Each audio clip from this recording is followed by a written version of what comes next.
What is going on, Cultivate family? Welcome to another episode of the podcast. I hope you're all having a good week whenever it is that you are listening to this. It's currently Thursday evening for me. I honestly don't know where this week has gone. I'm going away on Sunday and I'm giving my first fitness industry talk on Saturday. I don't know what you call it. And I've done a lot of public speaking in my time as a musician. I've sat on music industry panels, I've sat on mental health panels in front of lots of people. But for this, I'm a little more apprehensive because obviously things like music and mental health advocacy is things that I've done for years. And talking about something in a career that I haven't done for a really long amount of time gives me a little bit of imposter syndrome. My talk is on embracing fitness for all bodies, and it's very much in a mainstream fitness space to the general population. So I'm really interested to see how my flavour of things goes down. I just keep reminding myself that I should just be myself and I should just tell my story, because that's what I tell someone else to do from a coach perspective. And I'm going to record my talk as a podcast for you lot, which you can listen to next week. So if you aren't actually coming to the event on Saturday, as many of you won't be because you're from all over the world, you will get to hear it on the podcast instead. I've actually started a little Telegram group completely free for anyone to join. I just want everyone to have a nice space to talk about all things fitness and well-being in. So I'll pop the link in the show notes. If you've been listening to my podcast for a while or following me on Instagram and whatnot, please feel free to join. I would absolutely love to have you. Now, today's guest is the absolutely incredible Beth Robinson. You might know her as Sporty Beth on the internet. She is a vlogger, she is an athlete, she is a content creator. Now, Beth is primarily known as a CrossFitter. She was also on the show SAS, Who Dares Wins, a few years ago, pre-pandemic I think that was. And the thing that really locked me in with her content was seeing someone in a soft body doing CrossFit. And this isn't a podcast where we're going to talk about CrossFit, not at all. Beth actually has a really similar story to me. We have a history of eating disorder. We have a history of PTSD. I'm going to actually give some trigger warnings before we go into the episode now, because we discuss eating disorders, we discuss PTSD, we discuss bulimia, food tracking, calories, some quite sensitive stuff. So if you're not in a spot to hear that right now, feel free to hit pause and come back to it whenever it suits you. I was really nervous to actually reach out to Beth's agent because this is a relatively small podcast and Beth is becoming very much a household name in the fitness industry for her incredible content, for embracing fitness as someone in a larger body. And if you haven't checked any of her vlogs out, if you haven't checked out any of her Instagram reels, she's just an awesome person to follow. Very real, very authentic. We have become internet friends since, which is a really nice thing to come out of it. But I really loved this chat, and I also laughed a lot. It was just really nice to talk to someone that exists in a different circle of the industry to me, but has such a similar story to me. And I know that a lot of you lot will really connect with Beth's story and her journey of intuitive eating, body acceptance, her journey out of ED recovery and healing her relationship with exercise and overtraining. So without further ado, Cultivate family, this is Beth Robinson. I hope you love it. Beth, welcome to the Cultivate podcast. Thank you so much for coming on. I appreciate it so much. How are you doing? How are you feeling? It's Monday. I never normally do these on a Monday. How's your Monday been? Yeah, it's been good. I'm really excited to be on it. As you know, I've been binge listening to all of your episodes. I'm going to run out of episodes soon because I think there's only 10 so far, isn't there? Or you have 2 more. So yeah. Well, no, I probably won't listen to my own. That'll be weird because I know what I've said. And Monday's been good. It's just a bit hectic as usual. It's like my programming day, and then I time block, like you say, to time block, but I haven't been time blocking in my rest, which I've now started doing. But I went a bit outside of the lines today just because everything, you know, when things just take longer than they should. Yeah, all the time. Absolutely. And I'll just go on different tangents, especially working at home all day. For our people that might not have heard of you before, can you give us a little bit of an intro? Yeah, so I'm like Sporty Beth on Instagram. I'm really sporty in lots of different areas, but my main sport is like CrossFit. And I started off my kind of account as like just a person that does CrossFit, I guess. And I like I think I probably aspired to be like a really good CrossFit athlete. And then went down the route of I ended up on the TV on SAS Who Dares Wins, and then gained a bit of following through that. And I've always struggled with like mental health, eating disorders, loads of different things. I've got a ton of diagnoses and I've just struggled generally. And I've been really open about that. And then through lockdown, I had a lot more struggles and had to really address a lot of my body image issues, and my content kind of turned into that. Before, I had a load of men following me that were basically just leering at me, which I hated. And now I was like, I really want to make my page something good and helpful for like women or just people that feel like they look like me. And I just don't want to be leered at, really. And I either because there's like trauma there, and I just want to make other people feel good about their body. So that's the way my content kind of changed over the years, and that's where I am now. I'm like more body acceptance, body neutrality within sport and fitness. Nice. And this is literally the first time we've met. We've been talking a little bit this last week, and I followed you on Instagram for a long time, but I've had this phase of getting into YouTube, and Yeah. I realized you had a YouTube. Mm. And I got into YouTube watching lots of athletes, and then realized when you had yours. And obviously in a lot of your videos, you are very vocal about like your story and your journey. I think Yeah. unknowingly I've watched the season of SAS that you're on as well.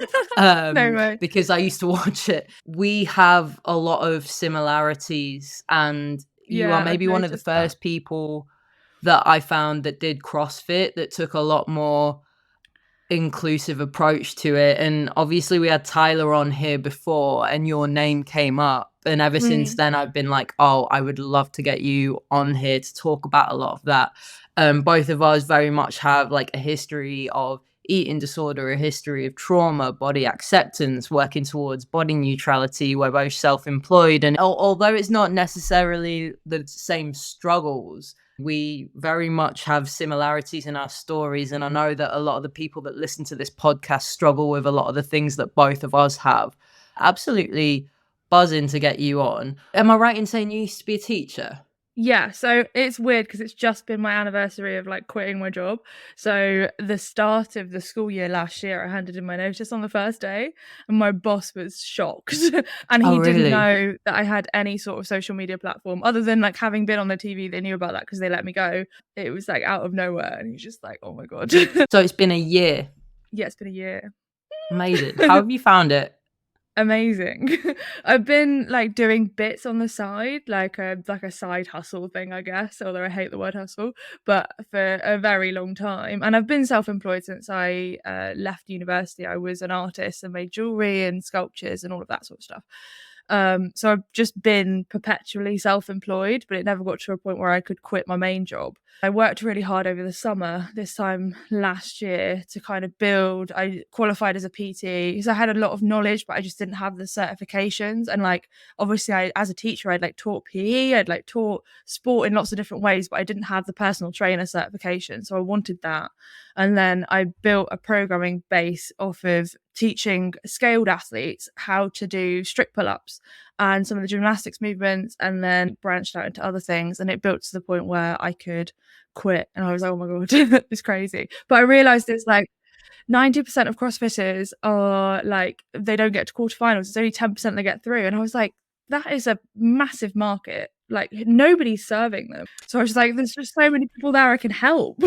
Yeah, and I think it's like it's content like yours that makes it seem more possible for people that aren't just seeing like men running around with their tops off doing like loads of muscle ups or like ring muscle Yeah. up. You've got things on how to get your first strict pull up. You've got gymnastics for beginners and functional fitness for beginners as well. And it's wicked just to see someone not quite in the same world, but Yeah. like you're doing the same thing as me in a different spot. Yeah. It's like mine mainly target like larger bodied athletes, people. I'm probably around 110 kilos at the moment, and even at 75 kilos, I was still trying to lose weight in order to get better at gymnastics. And that was just horrendous. And also I hear from so many people that their coaches have told them, even when they're 70 odd kilos, that they need to lose weight. And I just really wanted to prove that wrong. So yeah, that's wild actually, because I think I probably go between about 70 to 77 like at yeah, any given point. I've definitely like seen videos where people that run like CrossFit blogs or programming for people will say, "Oh, to get better at gymnastics, you can just like cut a bit of weight because then you're lighter to yeah. throw yourself around." And it's like, nah. Just like it's like it's that easy, and being like half the population doesn't struggle with eating disorders or disordered eating of some sort. Like it's just so ignorant, that approach. I hate it. Yeah, and also it's very much the cool thing about all the different elements of training is like working towards it and getting better at it. And you're kind of out there proving everyone wrong. And you do a lot of like pull up reels that like show you doing them, and it's awesome. And I think it just shows that it's just like it just makes everybody that's doing that other stuff redundant, which is lovely. I hope so. I just know I needed to see the kind of content I make. That's what I do. I kind of make the stuff that I know I need to see, and I almost do it to coach myself through it too. 100%. And you have like, you work with a few brands as well. And Yeah. before we hopped on this call, you mentioned you have like someone to help you with brand stuff. Do you get many like toxic companies approaching you that just don't align with your vibes? I think we get loads. A couple of them do come through to my email, but I've put Cheska's email in 99% of my little entries. So the most of them don't come through, but some I do see, and some try and DM me. And there's a load of stuff like that, like meal replacement stuff. And when they're saying that, I will occasionally go for them. I'll be like, look, you're targeting someone that has struggled with eating disorders.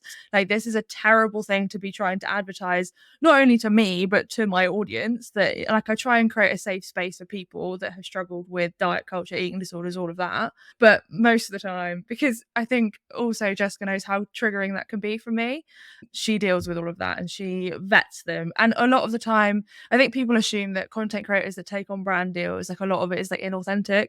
But for me, it's the opposite. Like, we will vet everybody. And one of the main brands that I work with were my absolute dream brand that I wore for 4 years before we even considered working with them. Yeah, and most of them are like that. They're not like skinny teas. Yeah, no. What's the? Is it like booty or I don't know, the really bad one? They pay a lot. I think that's why people go for it. Yeah, I just can't imagine any amount of money to post that. And like, I'm definitely saying that from a place of privilege for sure, but like at the same time, the online coaching world is very, very unregulated. And we're very much in line with our morals and our values, always, without compromise. And I do see some interesting things that content creators or like fitness influencers are pushing, and I'm like, I wonder how much the paycheck is for that. I literally saw one today, the guy that got the My Protein tattoo on his back. Who is it? No one could pay me to do that.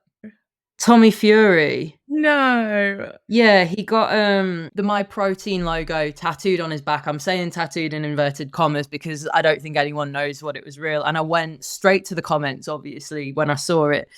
And I don't know if you follow Artie Speaks on Instagram. I don't think but so. She was straight in there being like, someone will do anything for money. Yes. Oh my God, that's horrendous. I come from a weird background though. I don't really value money that much. I grew up in a different family. We grew up on a farm and we don't really value possessions or like play the status games of like trying to have all the flashy cars and like the nice clothing, and I sort of consciously opt out of it. And also I'm just not educated in it. Like, I don't really understand why people think that that's cool. Like, my car's like a full-on banger and I have no reason to replace it because it works. But yeah, and my partner likes nice cars, so he's kind of trying to get me to get a nice car because it would be slightly more reliable. But yeah, for me, like, there's no way I would accept money for something like that. But some people, I get it, like maybe love money and love nice things. So yeah, there's definitely a whole flavor of online coaches that all have Teslas and Rolexes. Yeah. And the influencer white kitchen. And Yeah, like is that a everything thing? is white and grey and beige. And they have a popcorn drawer with like all their syrups and stuff. Talk to me about your journey into fitness. How did you end up getting into CrossFit? What was like the timeline of everything? Oh, all of it. I could talk about all of those things for literal hours, but I've always been super sporty. So I grew up on a farm and I've always been quite strong because we were like lugging around like hay bales and feed bags and all that sort of stuff. So I feel quite strongly that people shouldn't compare themselves to my strengths because I have literally been strength training since I was a child in one way or another. But I obviously didn't get into weightlifting until later life, like when I was in my 20s. But I was very sporty in school. I did every single sport under the sun apart from football. And at one point, me and my sister made up the entire athletics team. So nobody wanted to do it, and we took all the spots between us. Nice. In school, I was like a sprinter. I loved like power output stuff. Weirdly, I didn't do any of the throwing. And then I got out of sport because of the societal pressure around being female and being muscular. And I'm also quite tall, and that I just felt all of this pressure to shrink myself and become as small as humanly possible. And I also realized that I was like 12 stone, which was fine. Like there was nothing wrong with my weight, but my mum was obsessed with being 9 stone. And I thought I was massive because I was watching all these TV programs. So I didn't want to do sport anymore because there was just all this horrible pressure. I don't know if we're the same age, but that 9 stone definitely resonates with me. Why was that the secret number? For my mum, she was 9 stone 4 on her wedding day, and to this day, she wants to get back to 9 stone 4. And it's just a testament to how damaging that can be, like, to a child. Like, there's just hearing that all the time. Are you a 90s kid or Yeah. late 80s? Yeah, 91 I was born. 91 too. That explains something. Yeah, I don't know where the secret 9 stone goal weight comes from, but I put it down to 90s diet culture. Some 100%. of the diet programs, I remember all these women coming on like, oh, I'm 12 stone, and that being horrendous. And then they wanted to get them down to about 9 stone. So could be that. Maybe that's it. Yeah, I remember being 11 stone and being like made to feel like that was really, really bad. And inherently that made me a bad person. Yeah, that made me wrong. It's hard, isn't it? So when you opted out of like sports training, what got you back into it? So I went to uni and then like did uni. It was really full on. Didn't join any of the sports teams because I was still like not doing it. So basically I like after a couple of horrendous suicide attempts and also like up and down moods, which I just felt like I was on a roller coaster. And the doctors gave me like tramadol for a vertigo thing, which I now have. But they shouldn't have given me tramadol to begin with, but they gave me tramadol, and apparently that made my bipolar disorder, which I now know is what I had, rapid cycle, and that caused the like suicide attempts. And then so after that, I ended up with a diagnosis of bipolar disorder, and they were trying to get me on medications. I tried a few different medications, none of them were really working. And then they were like, I was begging them, like, is there anything I can do that could make a difference between now and this like interim period where I need to try another medication soon? And I think they gave me like 3 months or something. And they were like, oh, you could try lifestyle changes. And I'm like, what do you mean by that? I hate that word. I hate it too, because it is a brush off a lot of the time. But I didn't know what they meant. And I'm like, I was listening. So I was like, what do you mean? Like, tell me exactly what to do. I will literally try anything at this point. And I know that I'm kind of in a privileged position in that having bipolar disorder means I go through like about a month of like high mood mania and then a week of low mood depression. So it's easier for me to implement these things than it is for people that have depression all the time, because you can't get out of bed, like nothing is happening. There's no way you're going to be able to exercise. But for me, because I had the mania, I had the get up and go. And I also had like this extreme hyperfixation. So my family kind of got me into lifting weights a little bit, because that was one of the things they said: sleep between 7 and 9 hours a night, and try and regulate your sleeping pattern, try and exercise like 5-6 days a week, or try and move your body in some way every day, and then try and eat enough vegetables and try and eat like a healthy balanced diet, and stress manage, because stress is a massive trigger, and also decrease my alcohol intake. Yeah. And I did all of those things. And then came back like 3 months later and I didn't need to try any medication because it had worked. And at that point, I got into CrossFit, and it was doing like absolute wonders for my mental health. And Amazing. then I'm still doing it like 6 years later. And now I can't not exercise because I know I'll end up back in that pit if I stop, because it is the thing that I need. I just feel like in a way it sort of resets how I feel. Sometimes it's probably like the endorphins, and they also said that keeping my body like healthy in a way kind of helps regulate that brain chemistry. It's something to do with that. Are you complete CrossFit at the moment? Am I right in saying you do some No. hybrid stuff as Yeah, well? I'm really excited about this. So yeah, I've been like full on CrossFit for 4 or 5 years, and then lockdown happened and I couldn't go to CrossFit gym because none of us could. And then at that point I started to realize my relationship with training was also really disordered, along with my relationship with food and everything else. And I started to figure out what I really wanted to do. The gym I was going to close down, and I had to go and do like Olympic weightlifting instead, because I didn't have the option of a CrossFit gym. And I did a little bit of CrossFit, but I loved Olympic weightlifting, and then I competed in that. But then I got bored of that a couple months later. And then so I went back to a CrossFit gym. I found a new one that was actually closer than I thought, and got back into that. Swiftly went up to like 5-6 days a week, and then I was like, shit, like I don't want to be doing this. My body feels horrendous. I'm exhausted, and actually I've benefited from the decreased intensity. And then I was like, okay, I'm gonna sack off all the rules. Like CrossFit tells you that basically you should be doing it like 5-6 days a week, like that is the culture. And I'm like, why? Like, why is that a thing? Why can't I do it recreationally? Why can't I pretend it's just like any other fitness class?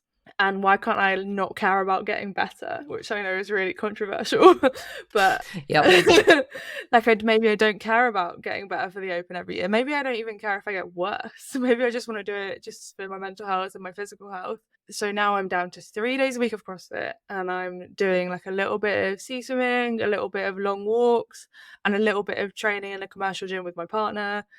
And it's amazing. Yeah, it's literally what I do. And Yeah. Tyler, who we had on the podcast, the CrossFit episode, same for him, hybrid. No The person, Rianne, which will already be out by the time this comes out, also a former SAS person, actually. She's a hybrid athlete as well. We're in that world at the moment where like there's a lot more functional spaces in commercial gyms, so it's kind of easy to smash out lots of different things. And I've done like a high rocks, and they've got a sled push, and today I did a kind of high rock style workout where I just did like sled pulls and ski erg for 3 minutes, and it was the best. Nice. Yeah, I'm in high rocks for January, and quite a lot of my clients are as well. So that would be fun. You'll love it. Yeah, I'm excited. I've watched your videos on high rocks as well, actually. Oh no way. Yeah, it's sick. So you mentioned that in lockdown you noticed that like your relationship with like exercise had taken a bit of a dive. What made you realize, and what did you kind of action to start working through that? I kind of realized that it was always bad, actually, and I thought it was good because society tells us that training all the time is a really good thing. But I had this realization that actually I'd been not doing it wrong, but not doing it in a healthy way since I started. Because very swiftly I started like double days and like training like I was an actual athlete. Like, well, I mean, I am an athlete, but you know what I mean, like a CrossFit elite athlete, and I'm not. Like, I had a regular job, and I was just beating myself into the ground with these workouts daily. And then through lockdown, I felt that's what it felt like. And it wasn't fun. I felt like I was forcing myself to go into the gym after a really hard day in a very difficult job. And it was just awful. And for the first time, I just really hated training. And then I was like, oh, like maybe it's supposed to be fun. Maybe it's not supposed to feel like this. Why do I feel like I have to make myself train so much? And then that was just a realization where I was like, actually, this whole time I've had this mindset of like, I have to do this. I have to get better. It's like this constant need to prove my worth and prove myself, and also obsession with keeping my body small and trying to weigh as little as possible. It was that realization where I was like, oh shit.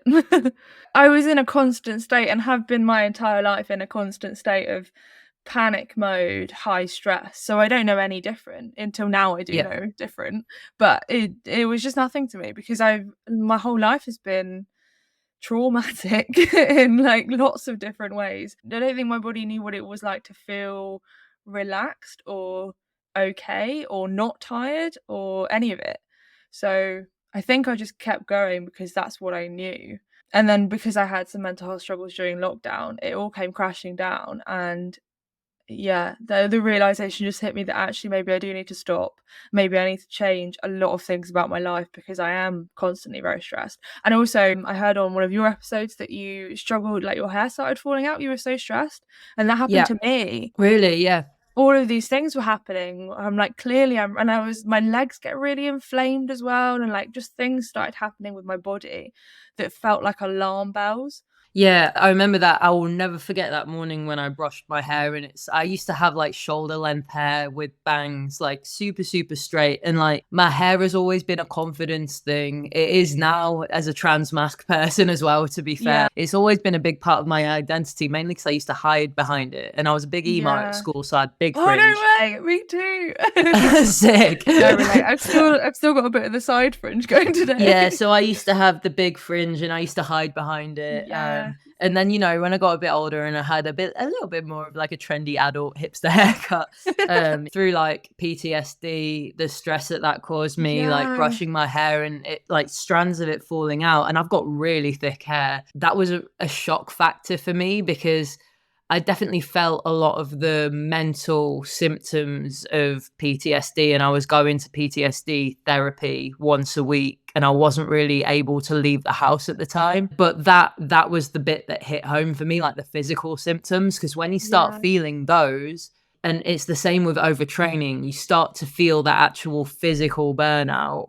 It's a lot different, and I think sometimes we inherently in society, we pass off a lot of mental stress, or we make excuses for it, or we're like, everyone has to deal with this. But there's just something about the physical for me. It definitely like made me stop and be like, oh God, like I need to get better. It's hard, isn't it? And I suppose lockdown gave a lot of people a bit of a reset. Did you cut your training days down when you sort of had that realization? It started the process, but I think I kept fighting it for a while. And it was just so up and down. And then with all the gym changes, like I went through like 2 or 3 different gyms before I found the one that I'm at now that I do CrossFit at. And then when I found the new gym, I still signed up for unlimited membership. Yeah. And actually I was doing like 2-hour sessions because I was doing the Olympic weightlifting before. So no, it's been like a really messy, all over the place journey where a lot of the time I have realizations and I'm like, I know that this needs to change, but I cling to it so hard because it's been a crutch in many ways for my mental health issues. And similarly to you, I've also got PTSD, and that reared its head majorly during lockdown as well. And then that was, again, it like I find training was a way to process things for me sometimes. Yeah. But then also it can slip into kind of self-harm, which is really damaging. And then I had a few wake-up calls with that, where basically I would have a really severe like PTSD episode. They normally feature at night for me, so I wake up screaming and punching stuff. And then the next day I would find myself going into the gym and just like training way too hard until I was like crying or just like dead on the floor. And then those were like alarm bells that this is really unhealthy. Like I've just traded out other forms of self-harm for like the gym. So then I was like, I need to find a way to work out where I can like limit myself so that I don't end up doing that. Yeah. And I suppose like the balance that you're getting now, the 3 CrossFit a week, a little bit of commercial gym, your walks, your sea swims, it's lots of variety, and it's making something fun. And it can be really easy to just think you've got to punish yourself with workouts sometimes as well, and think that you've got to feel a bit broken at the end of everything, especially in CrossFit. People will brag about feeling broken. I used to be one of those people. I used to like throw up and be like, that's the thing, how cool that was that I trained until I was sick. Like, no, that's not cool. Let's stop doing that. That was like my alarm bell, like my red flag, is as soon as I felt like it was a punishment, I was like, this is too far. I need to like call it there. Yeah, 100%. Do you ever get tempted to double up on your sessions now, and do you have to like reel yourself back in a little bit? I know I do. My training's like increased a little bit since I've started training at the new gym, but it's because I'm enjoying it so much. I'm now doing like maybe a 2-hour session, but it's because I'm training with my partner and he does like a little bit of Olympic weightlifting, and then we do like a conditioning piece afterwards. And it's not massively increased, but there's definitely always that temptation. But then also I'm at the moment having this bit of like aversion to intensity. I'm also like on a bit of an intuitive eating journey, and I've got a coach that's helping me through that, and he's also kind of coaching me through trying to train more intuitively. And he was saying that how he went through a similar journey. He does CrossFit too, and he ended up like just not wanting to do any intensity. As soon as he took his foot off the pedal with the kind of intensity of CrossFit and started doing it less, his body was just like, I don't want to go hard. And I feel like that's where I am at the moment. I'd like it every so often, but even in some CrossFit sessions, I kind of just want to go easy. I hear that. I think like weirdly, since I've had high rocks in my mind, every sort of high intensity piece I go into, I'm like, well, I've got to sustain this for like 2 hours, so I'm chilling. But it's funny how like such small little mindset shifts, like going less on something or something like that. Talk to me about your intuitive eating journey. Yeah. Are you enjoying it? Is there things that you're kind of learning about yourself? Is there foods that you're like rediscovering as well? Oh my God, so many. It's given me like my actual life back and like so much of my brain space, because I didn't realize how much of my brain I was taken up by thinking about what like macros were in which foods, or like how many calories were in which foods, and which ones were like allowed and which ones were safe. And now there are like no food rules, even to the point where I don't have to stick to food times, and I'm trying to learn how to eat when I'm hungry and also stop when I'm full, which is, and like today I was literally looking at a hunger fullness chart while I was eating my lunch, because I struggle with that so much, because I eat sometimes as well to combat the stress, which I don't always notice. But I do, it often rears its head when I'm struggling with like a mood episode, or the PTSD is like coming up for me. I tend to stress eat, and then I get over full, and then that's even more distressing for me. And that's where we go into territory of like, if this got worse, it could become a binge, and then it could, like, my eating disorder is bulimia, so like it could get really bad, and I don't want to end up in that territory. So we're trying to teach me how to eat within the proper hunger signals. And I also found out I had like a major panic around hunger, so as soon as I was hungry I needed to eat. And actually it's okay for me to like sit, like if I'm in the car somewhere else, I don't need to eat immediately. I can just wait until I get home. The food is going to be there. And in certain points in my life, we've struggled with like lack of food. Like there was a bit of food poverty there when I was a child, and there were loads of things, and also the starving myself in lots of different ways. There's loads of things that have caused it. It's just kind of understanding and sort of undoing it. I can now eat. There's still one major fear food that I've not done, which is boiling rice from scratch and then just eating an amount of it, because I've always weighed it, and I've always eaten the packet rice.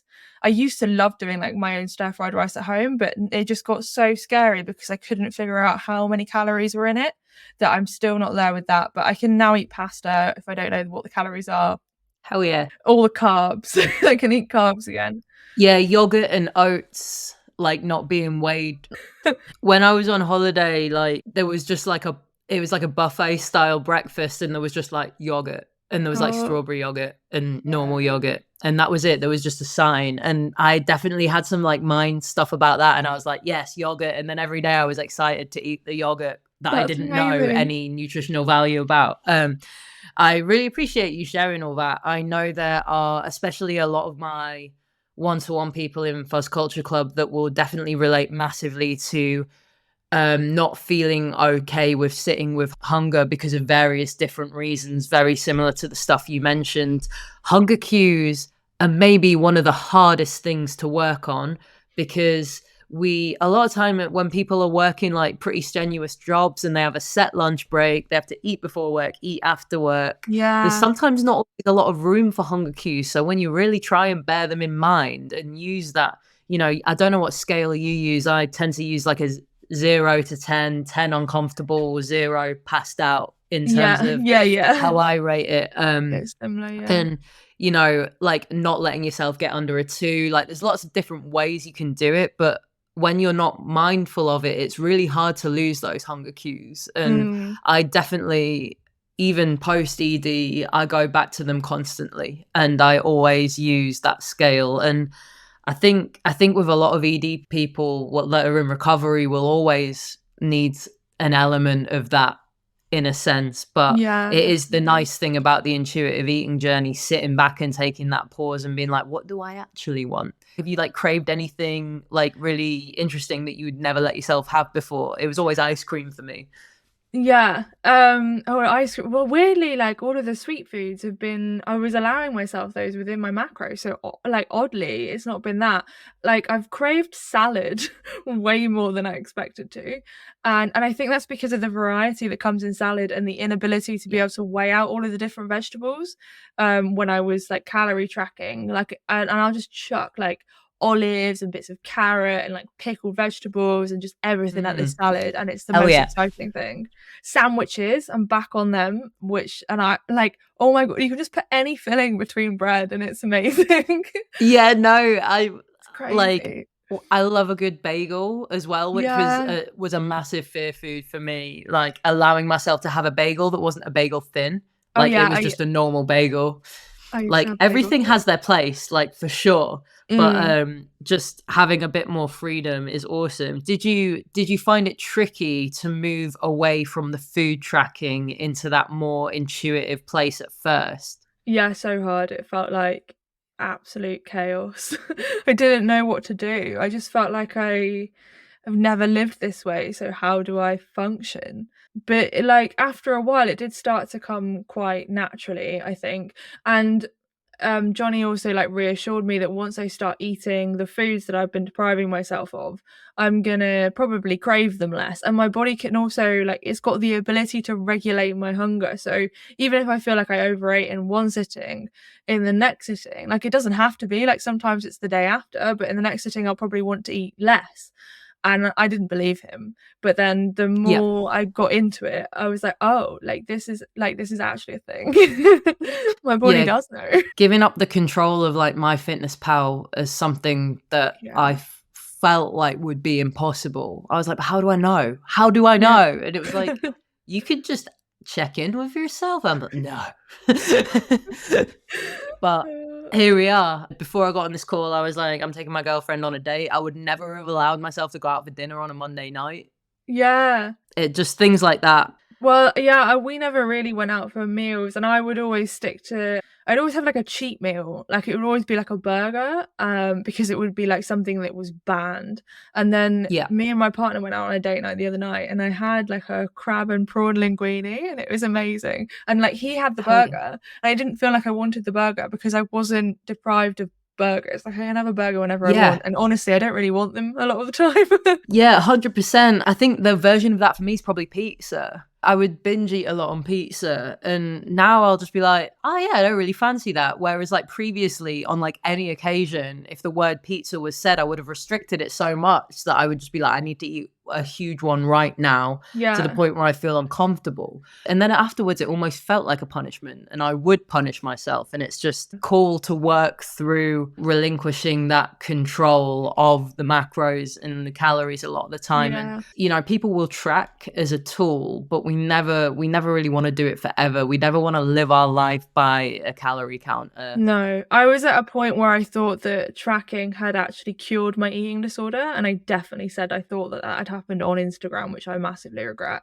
And it wasn't that. It was that it had stopped me doing the binge purge behaviors, but Yeah. it had morphed. My eating disorder had tricked me into becoming a new thing, which was tracking and restricting. Yeah, it's not all black and white with that stuff, is it? No. Can we talk about body acceptance? Yeah. Well, the intuitive eating stuff's kind of been a more recent development. That's been over the last couple of months, but the body acceptance happened before that.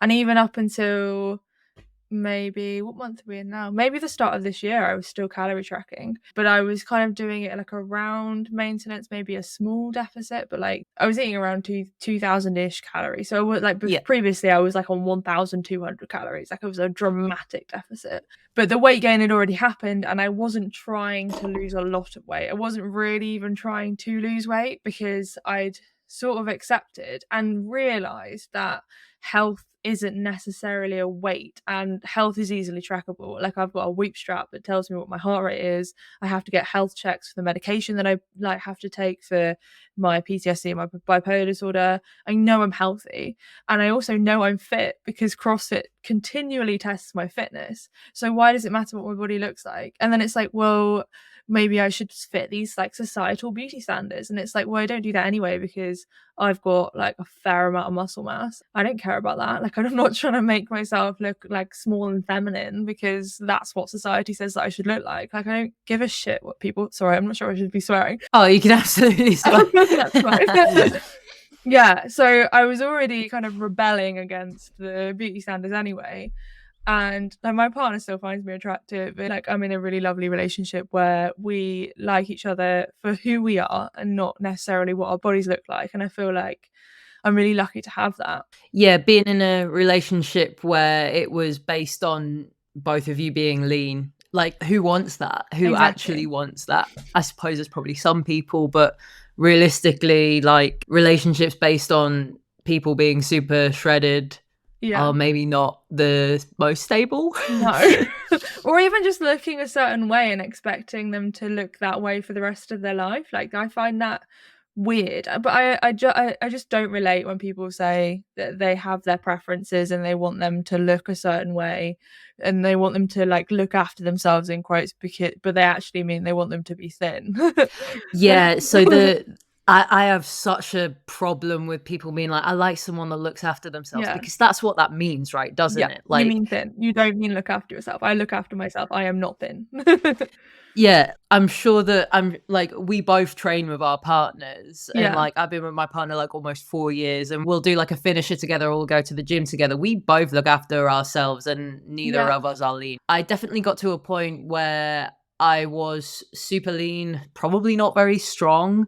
And I was just like, this doesn't align with me. And I'm guessing it's maybe similar in like the circle that you kind of exist in sometimes, especially based on some of your shitty comments that you get. Oh, God, but in like the trans masc community, a lot of trans masc people are like these sculpted, ripped gods. Like with 8 packs on testosterone. They've gone through all like the body recomp.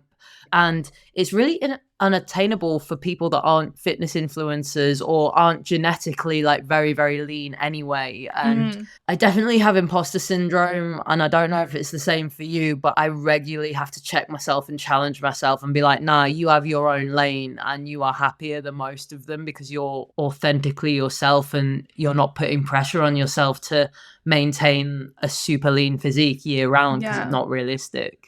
Absolutely. So it's almost like there's a different set of beauty standards in your sphere as well, and then there is even in the body positivity space, there's like people that like have thin waists and like genetically they just look like more of an hourglass figure, and like sometimes I'm like, well, I don't feel like I look like that, and I do feel like maybe I could just be like the right kind of curvy, or like I try not to get wrapped up in all of what I feel like people think that I should look like, because at the end of the day, I'm like blessed with being quite logical and black and white with some things. And obviously, having grown up on a farm, I kind of compare it all to like animals. I'm like, I don't expect my dog to look skinny or to look a certain way. I love that. Cows to look skinny. Like, what am I doing? Oh my God, that is amazing. Yeah, you would never go up to a cow and be like, I think you need to make some lifestyle changes, sir. Like, you need to look after yourself more.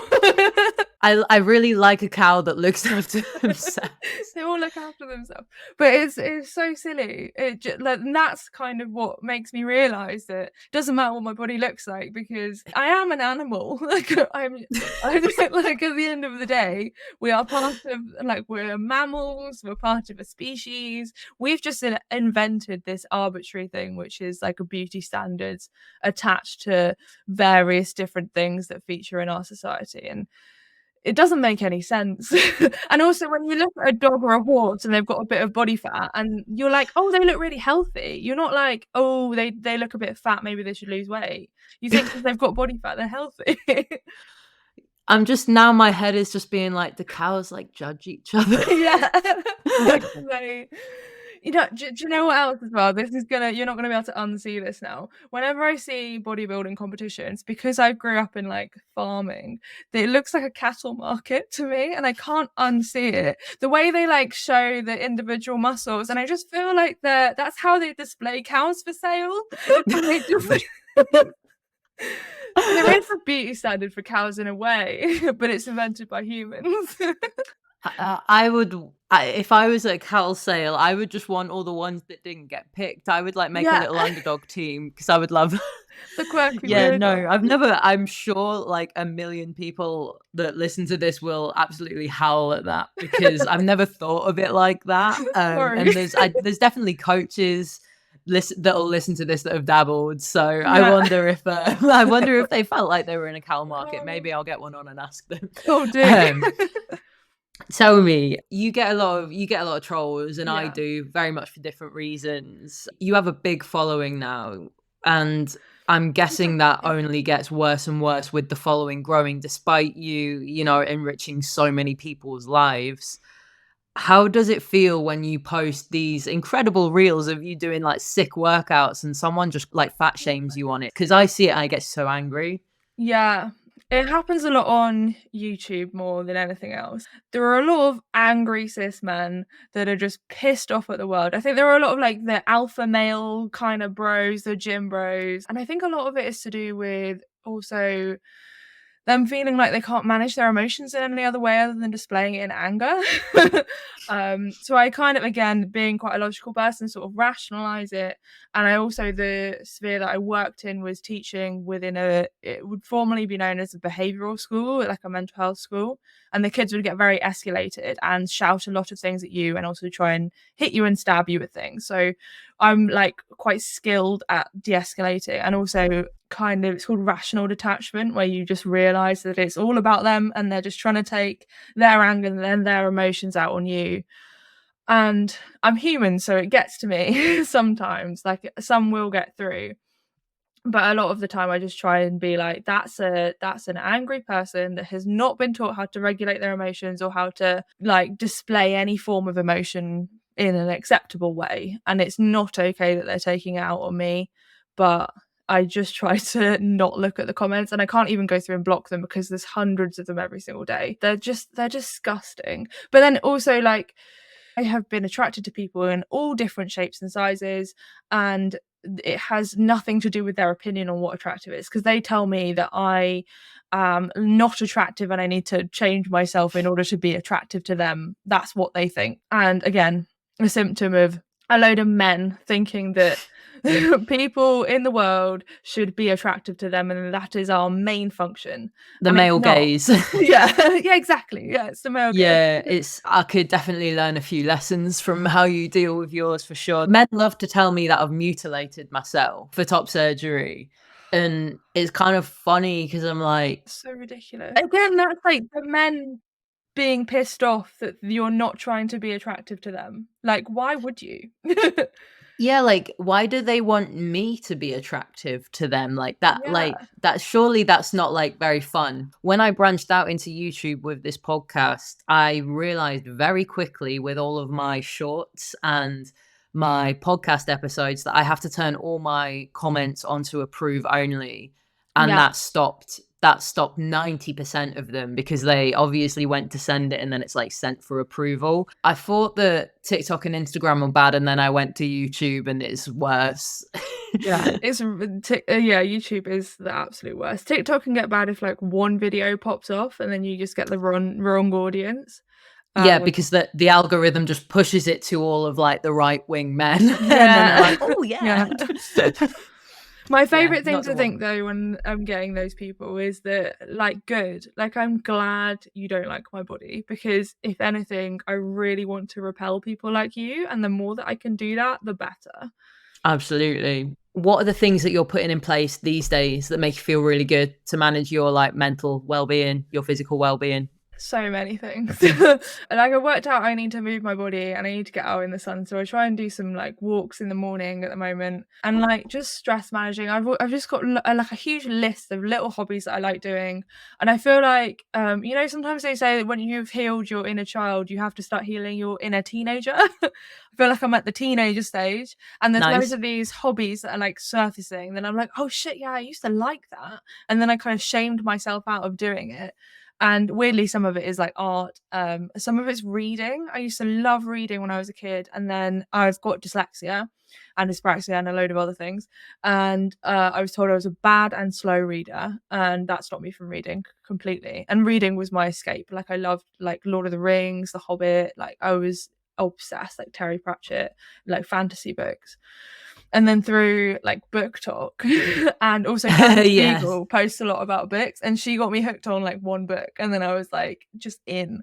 So now I read loads, and that helps. Are you a Kindle girly? Yes, I am. Yeah, I love my Kindle.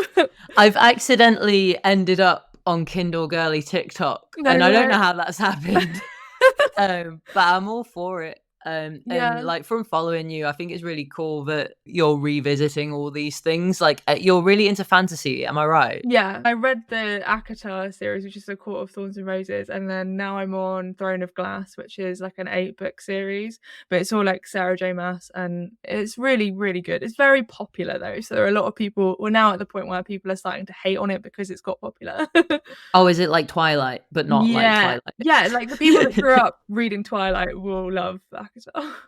There's like, it's more like spicy though. There's like some scenes in there.